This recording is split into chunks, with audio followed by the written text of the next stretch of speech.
विजयनगर गांव में कोमल अपने पिता मोहन और मां सुमन के साथ रहती थी। उसके पिता मोहन एक फूड कंपनी में डिलीवरी बॉय का काम करते थे। एक दिन डिलीवरी करते समय देरी हो जाने के कारण अपना वाहन बहुत ही तेजी से चला रहे थे और लापरवाही के कारण उनका एक्सीडेंट हो गया। एक्सीडेंट में मोहन का एक पैर पूरी तरह से टूट गया। उस दिन के बाद मोहन को चलने फिरने में बैसाखी का सहारा लेना पड़ता था। अब वो एक अपाहिज थे। अपाहिज को भला कौन नौकरी पर रखता, इसलिए उन्हें अपनी नौकरी से भी हाथ धोना पड़ा। इसलिए 1 महीने से मोहन नौकरी ढूंढने की बहुत कोशिश करता है, लेकिन अपाहिज होने के कारण उसे कोई नौकरी नहीं दे रहा था। दूसरी ओर उनका मकान मालिक सुरेंद्र सिंह रोज घर आकर अपने पिछले 4 महीने का किराया मांग रहा था, लेकिन मोहन भी क्या कर सकता था। वो हमेशा सुरेंद्र सिंह से कुछ दिन की मोहलत मांगता और सुरेंद्र सिंह के पैरों में गिर जाता। और अब तो बारिश का मौसम भी शुरू हो गया। बारिश होने के कारण सड़कों पर पानी भर जाता था, जिसकी वजह से मोहन को आने जाने में काफी परेशानी होती थी। मोहन को आज भी कहीं नौकरी नहीं मिली। आज फिर मुझे कहीं नौकरी नहीं मिली, अब क्या होगा। मोहन अपने घर पहुंचता है और देखता है कि सुरेंद्र सिंह पहले से ही घर में मौजूद था। अगर तुम्हें थोड़ी सी भी शर्म बाकी है तो ये घर खाली कर दो। अगर मुझे मेरा किराया नहीं मिला तो मैं अभी के अभी तुम्हारा घर खाली करवा दूंगा। नहीं नहीं मालिक, ऐसा मत कीजिए, बस मुझे कुछ दिन की मोहलत और दे दीजिए, मैं आपका सारा किराया चुका दूंगा। अगर तुम्हारी छोटी बच्ची ना होती तो मैं तुम्हें कब का धक्के मार कर बाहर निकाल दिया होता। सिर्फ 2 दिन की मोहलत और देता हूँ तुम्हें। अगर 2 दिन के अंदर मुझे मेरा 4 महीने किराया नहीं मिला तो मैं अपने लोगों को कहकर तुम्हारा सारा सामान बाहर फेंकवा दूंगा। इतना बोलकर सुरेंद्र सिंह बाहर चला जाता है। क्या हुआ पिताजी, कोई काम मिला? एक अपाहिज को भला कौन काम पर रखता है, पर लोग क्यों नहीं समझते। आखिर अपाहिज लोगों का भी तो परिवार होता है। क्या उन्हें पैसे कमाने की जरूरत नहीं होती? क्या उनका खर्चा कोई और उठाता है? अपाहिज होना उनकी मर्जी तो नहीं होती, मजबूरी होती है। मैं कल फिर से जाकर कोशिश करूँगा। अब कोशिश करते रहना। और यहाँ घर का राशन खत्म हो चुका है, एक दाना नहीं है खाने को। ये सुनकर मोहन और भी चिंता में आ जाता है। सुरेंद्र सिंह के दिए हुए 2 दिन की मोहलत खत्म हो चुकी थी, लेकिन मोहन को कोई नौकरी नहीं मिलती और न ही वो मकान मालिक सुरेंद्र का 4 महीने का किराया दे पाता है। 2 दिन से मोहन, उसकी पत्नी सुमन और बेटी कोमल केवल 1 रोटी और पानी पीकर ही अपना पेट भर रहे थे। 2 दिन खत्म होते ही सुरेंद्र सिंह अपने गुंडों को लेकर मोहन के घर जाकर उथल पुथल कर देता है और उसके घर का सारा सामान उठाकर बाहर फेंकने लगता है। ये सब मोहन की आंखों के सामने हो रहा था। सुमन अपनी सहमी हुई बच्ची को लेकर एक कोने में खड़ी थी और मोहन सुरेंद्र सिंह के पैरों में गिरकर उनसे विनती कर रहा था। मोहन रोते हुए, ये क्या कर रहे हैं मालिक, कृपया ऐसा मत करो। पहले मेरा 4 महीने का किराया हाथ में रख। 2 महीने का किराया तो मैंने पहले ही माफ कर दिया था। मैं आपका सारा पैसा चुका दूंगा मालिक, भरोसा कीजिए। लेकिन सुरेंद्र सिंह एक नहीं सुनता और मोहन को धक्का देकर वहाँ से चला जाता है। उसने घर पर भी ताला लगा दिया था। अब हम कहाँ जाएंगे जी? पता नहीं, लेकिन कहीं तो जाना ही पड़ेगा ना। ऐसा कहकर मोहन और सुमन अपने घर से छोटा मोटा जरूरत का सामान उठाकर वहाँ से चल देते हैं। तेज बारिश भी हो रही थी। तेज बारिश में मोहन, सुमन और कोमल चलते ही जा रहे थे कि तभी दुर्भाग्यवश कोमल का पैर फिसलता है और वो सीधे जमीन पर गिर जाती है। उसकी वजह से उसके सिर में काफी चोट आ जाती है। खून बहने लगता है। सुमन जोर जोर से रोने लगती है। ये देखते ही सुमन ने अपनी साड़ी का पल्लू फाड़कर कोमल के सिर पर बांध देती है।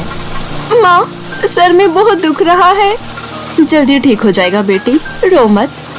इसके बाद मोहन और उसका परिवार फिर से आगे बढ़ने लगते हैं। तभी मोहन को एक बहुत बड़ा पेड़ नजर आता है। बारिश से बचने के लिए मोहन अपने परिवार को लेकर पेड़ के नीचे खड़ा हो जाता है। उन्हें पेड़ के नीचे खड़े खड़े अब 4 घंटे बीत चुके थे, लेकिन बारिश रुकने का नाम नहीं ले रही थी और न ही उनके पास रहने के लिए कोई और जगह थी। कुछ देर बाद उस पेड़ से एक आवाज आती है।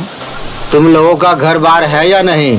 मैं देख रहा हूँ तुम लोग कई घंटों से मेरे नीचे खड़े हो। मोहन और उसका परिवार डर के मारे उस पेड़ से दूर जाने लगते हैं। तभी वो पेड़ फिर से कहता है, अरे भाई, मैं तो तुम्हारी परेशानी दूर कर रहा हूँ, लेकिन तुम लोग तो मुझसे ही डर रहे हो। पेड़ की ऐसी बातें सुनकर कोमल उस पेड़ के पास जाती है और बड़ी ही मासूमियत से पूछती है, आप भी बारिश में भीग रहे हो? इसका मतलब आपके पास भी रहने के लिए छत नहीं है? बिल्कुल हमारी तरह हमारे पास भी रहने को छत नहीं है। कोमल की मासूमियत देखकर पेड़ की आंखों में आंसू आ जाते हैं। तुम तो बहुत मासूम और प्यारी हो। इतना बोलकर वो पेड़ कोमल को जादुई सैंडल देता है। वो सैंडल सोने की थी। ये लो बेटी, मैं नहीं चाहता इस प्यारी सी बच्ची को और भी कोई तकलीफ हो। यह एक जादुई सैंडल है, इसे पहनकर तुम जो भी बोलोगी वह सच हो जाएगा। इस जादुई सैंडल को जो भी पहनेगा ये उसके नाप की हो जाएगी। कोमल सैंडल लेकर अपने पिता को देती है और कहती है, इसे पहन लीजिए पिताजी। अगर भगवान मेरी कोई इच्छा पूरी करेंगे तो मेरे लिए इच्छा यही होनी चाहिए कि आपका पैर ठीक हो जाए। ये देखकर पेड़ और भी ज्यादा खुश हो जाता है। इतनी सी उम्र में तुम बहुत समझदार हो गई हो। ऊपर वाला तुम्हें हमेशा खुश रखे। उसके बाद मोहन वो सैंडल पहन लेता है और सैंडल पहनते ही मोहन के पैर ठीक हो जाते हैं। अब वो बिना बैसाखी के चल पा रहा था। ये देखकर सुमन और मोहन बहुत खुश हो जाते हैं। मेरा पैर तो बिल्कुल ठीक हो गया बेटी। तुम्हारे सर की चोट भी जल्दी ठीक हो जाए। मेरा पैर ठीक हो जाने की वजह से अब हमारे अच्छे दिन फिर से लौट आएंगे। मोहन के इतना कहते ही कोमल के सिर की चोट ठीक हो जाती है। उन लोगों को ये समझने में थोड़ी देर हो जाती है कि वो सैंडल जादुई है और उसे पहनकर जो बोलो वो सच हो जाता है।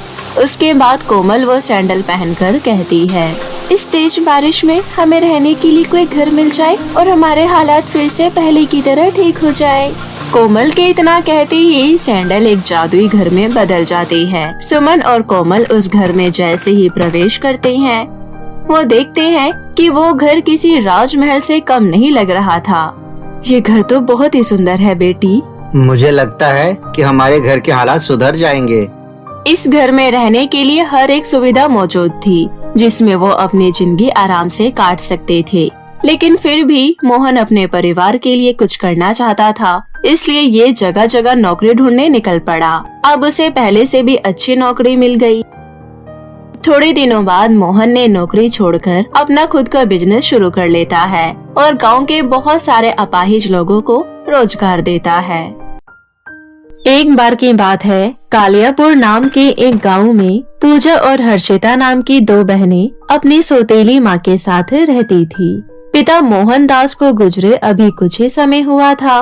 पिता के गुजरने के बाद सौतेली माँ ने अपना असली रंग रूप दिखाना शुरू कर दिया। पूजा हर्षिता से उम्र में बड़ी थी। दोनों बहनें अपनी सौतेली माँ से बहुत परेशान रहती थी। ठंड का समय था, लेकिन फिर भी सौतेली माँ उनसे खूब सारा काम करवाती थी। पूजा हर्षिता को ज्यादा काम करने नहीं देती थी, क्योंकि हर्षिता भी छोटी थी। उनकी सौतेली माँ उन्हें पहनने के लिए भरपूर कपड़े भी नहीं देती थी। एक बार की बात है, हर्षिता अपनी बड़ी बहन पूजा से कहती है, दीदी आप पूरे दिन पानी में काम करती रहती हो। माँ ने हम दोनों को सिर्फ एक एक स्वेटर दे रखा है, लेकिन आप अपना स्वेटर भी मुझे ही पहना देती हो। अगर ऐसे ही चलता रहा फिर तो आप बीमार पड़ जाओगी। कोई बात नहीं हर्षिता, मैं बड़ी हूँ, मैं थोड़ी ज्यादा ठंड बर्दाश्त कर लूंगी, लेकिन तू नहीं कर पाएगी, समझी? लेकिन दीदी। लेकिन कुछ नहीं, दोनों स्वेटर तू ही पहन के रख, समझी? उन दोनों बहनों की बातें उनकी सौतेली माँ सुन रही थी। विमला को दोनों बहनों का प्यार एक नजर नहीं भाता था। वो दोनों बहनों से बहुत चिढ़ती थी। उसे इस बात से भी बहुत दिक्कत थी कि वो दोनों एक दूसरे से इतना प्यार क्यों करती है। वो कहती है, हाँ, एक बहन को दूसरी बहन पर बहुत प्यार आ रहा है। अब तुम एक काम करो, मैंने जो तुम दोनों को एक एक स्वेटर पहनने के लिए दिया है ना, वो भी मुझे वापस कर दो, समझी तुम? इतना कहकर विमला उनसे वो स्वेटर भी छीन लेती है। अब दोनों बहनों को ठंड में बिना स्वेटर के ही रहना पड़ रहा था। वो उन दोनों को ताजा खाना भी खाने को नहीं देती थी। वो दोनों बहनें हमेशा 2-3 दिन पुराना खाना ही खाया करती थी। एक बार की बात है, ठंड के कारण हर्षिता की तबीयत खराब हो जाती है। हर्षिता की खराब तबीयत देख पूजा चिंता में पड़ जाती है और वो अपनी सौतेली माँ के पास जाकर कहती है, माँ, ठंड के कारण हर्षिता की तबीयत बहुत ज्यादा खराब हो रही है। प्लीज माँ, 2-3 दिन उसको गरम गरम ताजा खाना दे दो और एक स्वेटर दे दो ना प्लीज। मैं आपके आगे हाथ जोड़ती हूँ, नहीं तो मेरी बहन को कुछ हो जाएगा। प्लीज माँ, मना मत करना प्लीज। पूजा की बात सुन उसकी सौतेली माँ इतराते हुए कहती है, अब तो इतना गिड़गिड़ा ही रही है तो चल ठीक है, मैं तेरी बहन को एक स्वेटर दे देती हूँ, लेकिन मैं उसको कोई ताजा खाना वाना नहीं देने वाली, समझी। इतना कहकर सौतेली माँ पूजा को हर्षिता के लिए एक स्वेटर दे देती है। स्वेटर लेकर पूजा हर्षिता के पास जाती है और उसे पहना देती है।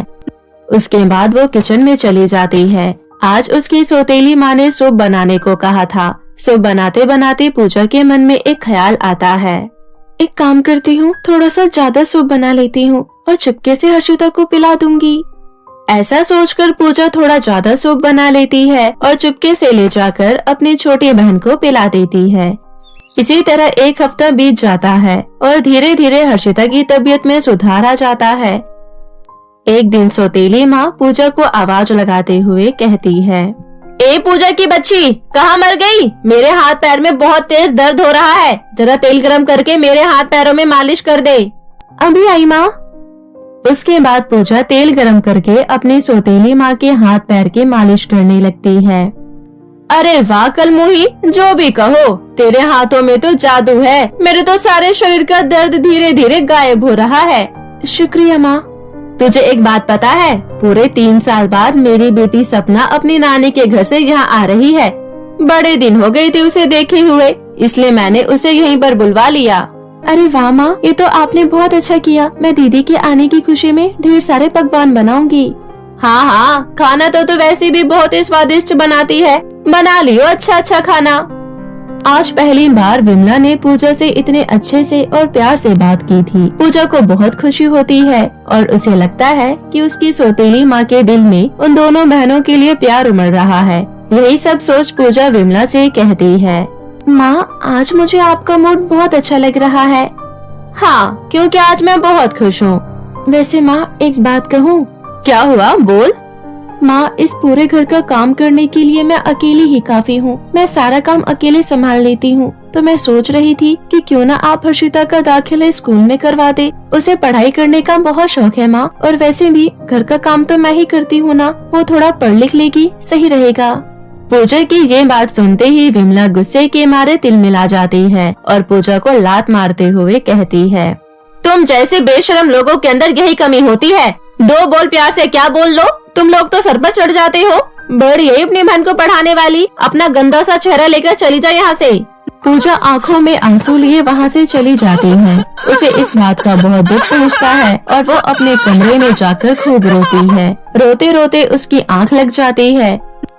उसी शाम विमला की बेटी घर आती है और पूजा सोती ही रह जाती है। अपनी बेटी को देख विमला बहुत खुश होती है। अरे बेटी, तू आ गई? आने में कोई तकलीफ तो नहीं हुई ना? नहीं माँ, मैं तो आराम से आई हूँ, लेकिन मुझे बहुत जोरों की भूख लगी है। मैं अभी फ्रेश होकर आती हूँ, आप फटाफट खाना लगवा दो। इतना कहकर सपना नहाने चली जाती है। दूसरी तरफ विमला पूजा को आवाज लगाते हुए कहती है, अरे पूजा, कहाँ है? जल्दी जल्दी टेबल पर खाना लगा दे। अपनी सौतेली माँ की बातें सुन पूजा हड़बड़ी में उठती है। अरे, मेरी तो आंख लग गई थी, मैंने इस कारण खाना बनाया ही नहीं। अगर ये बात माँ को पता चली तो वो तो बहुत गुस्सा करेंगी। पूजा फटाफट हर्षिता को लेकर किचन में जाती है और दोनों बहनें जल्दी जल्दी खाना बनाने लगती है। तब तक सपना फ्रेश होकर आ जाती है। वो देखती है कि टेबल पर अभी तक खाना नहीं लगा। वो गुस्से में चिल्लाने लगती है, माँ, मैंने आपसे कहा था मुझे बहुत जोरों की भूख लगी है, उसके बावजूद अभी तक टेबल पर खाना नहीं लगा है। आपको पता था ना कि मैं आने वाली हूँ, फिर भी आपने खाना बनवा कर नहीं रखा है। अरे मेरी बच्ची, तू गुस्सा मत कर, मैं अभी किचन में जाकर देखती हूँ। विमला किचन में जाकर देखती है तो वो देखती है कि अभी खाना बन ही रहा है। ये सब देख विमला को बहुत गुस्सा आता है और वो गुस्से में कहती है, करमजली, मैंने तुझे पहले ही कहा था मेरी बेटी आने वाली है, जल्दी जल्दी खाना बना लियो, लेकिन तुझे मेरी बात समझ में नहीं आती है ना। तुझे तो मैं अच्छा सबक सिखाती हूँ, रुक तू 2 मिनट। इतना कहकर विमला किचन से बाहर जाती है और अपनी बेटी को मनाते हुए कहती है, मेरी बच्ची, तू बस 10 मिनट इंतजार कर ले, खाना बस बनने ही वाला है। मैं नहीं करने वाली कोई इंतजार, मैं जा रही हूँ बाहर से खाने। इतना कहकर सपना गुस्से में पैर पटकते हुए घर से बाहर खाना खाने चली जाती है। विमला का गुस्सा 7वें आसमान पर था। वो गुस्से में किचन में जाती है और पूजा के बाल पकड़कर उसे 2-4 थप्पड़ लगा देती है और कहती है, तुझसे मैंने इतने प्यार से कहा था कि मेरी बेटी के लिए खाना बनाने के लिए, लेकिन किसी ने सही ही कहा है कि लातों के भूत बातों से नहीं मानते। मुझे माफ कर दो माँ, मेरी आँख लग गई थी, वरना मैं जल्दी से सारा खाना बना देती। मुझसे गलती हो गई है, प्लीज मुझे माफ कर दो। ये सब देख वहाँ खड़ी हर्षिता भी कहती है, प्लीज माँ, दीदी को मत मारो, उनसे गलती हो गई है, उन्हें माफ कर दो। अब बहुत हो गया तुम दोनों का, मैं तुम दोनों को इस घर में और देख नहीं सकती, निकल जाओ मेरे घर से। ये आप क्या कह रही हो माँ? अगर हम यहाँ नहीं रहेंगे तो हम कहाँ जाएंगे? और वैसे भी ये हमारे पापा का घर है, ना कि आपका घर है जो आप हमें यहाँ से बाहर निकाल रही हो। बहुत जुबान चलने लग गई है तुम दोनों की, निकलो अभी कभी यहाँ से। विमला दोनों बहनों को धक्के मारकर घर से बाहर निकाल देती है। ठंड का टाइम था और दोनों बहनों के पास रहने के लिए कोई जगह नहीं थी। वो इधर उधर भटकने लगती है। भटकते भटकते रात हो जाती है। हर्षिता रोते हुए कहती है, दीदी बहुत भूख लग रही है और साथ में बहुत ठंड भी लग रही है, कुछ करो ना दीदी। मैं क्या करूं हर्षिता, इतनी रात गई, सारी दुकानें बंद हो गई है और हमारे पास पैसे भी नहीं है। दोनों बहुत ज्यादा परेशान हो रही थी। रात को तड़पती भड़कती ठंड का दोनों बहनों को सामना करना पड़ता है। सुबह होते होते हर्षिता की तबीयत दोबारा खराब हो जाती है। हे भगवान, कौन सी परीक्षा ले रही हो आप हमसे? अगर ऐसा ही चलता रहा तो मैं अपनी बहन को खो दूंगी। इसके अलावा मेरा इस दुनिया में और है ही कौन? प्लीज भगवान कुछ तो मदद करो। पूजा अपनी बहन को गोद में उठाकर एक सरकारी बगीचे में पहुंच जाती है और एक टेबल पर उसे लिटा देती है। तभी वहाँ पर बहुत तेज रोशनी होती है और एक बहुत खूबसूरत अप्सरा जैसी परी प्रकट होती है। परी को देख पूजा कहती है, कौन हो आप? देखने में तो कोई दिव्य शक्ति लग रही हो। मैं रानी परी हूँ पूजा। भगवान ने मुझे जरूरतमंद लोगों की मदद करने के लिए बनाया है। मैं परियों के देश की रानी हूँ। मैंने देखा तुम बहुत संकट में हो, इसलिए मैं तुम्हारी मदद करने आई हूँ। सच में? क्या मेरी छोटी बहन को ठीक कर दोगी? हाँ पूजा, मैं तुम्हारी छोटी बहन को बिल्कुल स्वस्थ कर दूंगी। मैं तुम्हें एक ऐसी चीज देने वाली हूँ जिससे तुम्हारी पूरी जिंदगी ही बदल जाएगी। इतना कहकर परी वहाँ पर 2 जादुई लिपस्टिक प्रकट करती है। एक लिपस्टिक लाल कलर की थी और दूसरी लिपस्टिक गुलाबी कलर की। फिर रानी परी कहती है, पूजा, इस लाल वाली लिपस्टिक को तुम अपनी बहन के होठों पर लगा देना। तुम्हारी बहन बिल्कुल स्वस्थ हो जाएगी। और साथ में ये गुलाबी वाली लिपस्टिक से तुम जितनी लिपस्टिक मांगोगी ये तुम्हें देगी। इसकी मदद से तुम खूब तरक्की कर पाओगी। अच्छा, अब मैं चलती हूँ, मैं ज्यादा समय तक यहाँ नहीं रुक सकती। इतना कहकर रानी परी वहाँ से गायब हो जाती है। पूजा जादुई लाल लिपस्टिक को हर्षिता के होठों पर लगाती है। उसके ऐसा करते ही हर्षिता बिल्कुल स्वस्थ हो जाती है। तभी वे लोग गुलाबी लिपस्टिक से ढेर सारे लिपस्टिक मांगते हैं और उन्हें ले जाकर बाजार में बेच देते हैं। लिपस्टिक सुंदर होने के कारण तुरंत ही बिक जाती है। उससे उन्हें जो पैसे मिलते हैं वो दोनों उससे अपने लिए खाना खरीद कर खाते हैं। गांव के कोने में वो दोनों बहनें अपने लिए एक झोपड़ी बनाती है और उसी में रहने लगती है और रोजाना गुलाबी लिपस्टिक से ढेर सारी लिपस्टिक मांगकर बाजार में बेचने चली जाती है। उन्हें ऐसा करते करते 1 साल बीत जाता है और वो बहुत धनवान हो जाती है और अपना बहुत सुंदर घर बना लेती है और साथ में लिपस्टिक की बहुत बड़ी दुकान भी खोल लेती है। एक बार की बात है, पूजा की सौतेली माँ और सौतेली बहन उसकी दुकान पर लिपस्टिक खरीदने आती है। दुकान में पूजा को देखकर वो दोनों बहुत हैरान हो जाती है। तब पूजा कहती है, आपको क्या लगा था माँ कि आप हमें घर से बाहर निकाल देंगी तो हम भूख और ठंड के मारे मर जाएंगे? एक बात हमेशा याद रखना माँ, जिसकी मदद कोई नहीं करता उसकी मदद खुद भगवान करता है। आज मैं आपसे भी ज्यादा अमीर हूँ, लेकिन आज भी मुझे अपने पैसों पर बिल्कुल घमंड नहीं है। अब आप जा सकती है यहाँ से। पूजा की बात सुन उसके सौतेली माँ और बहन का मुंह बन जाता है और वहाँ से चली जाती है। और इधर पूजा अपनी छोटी बहन का दाखिला गांव के सबसे महंगे स्कूल में करवा देती है और फिर वो दोनों बहनें अपना जीवन खुशी खुशी व्यतीत करने लगती हैं।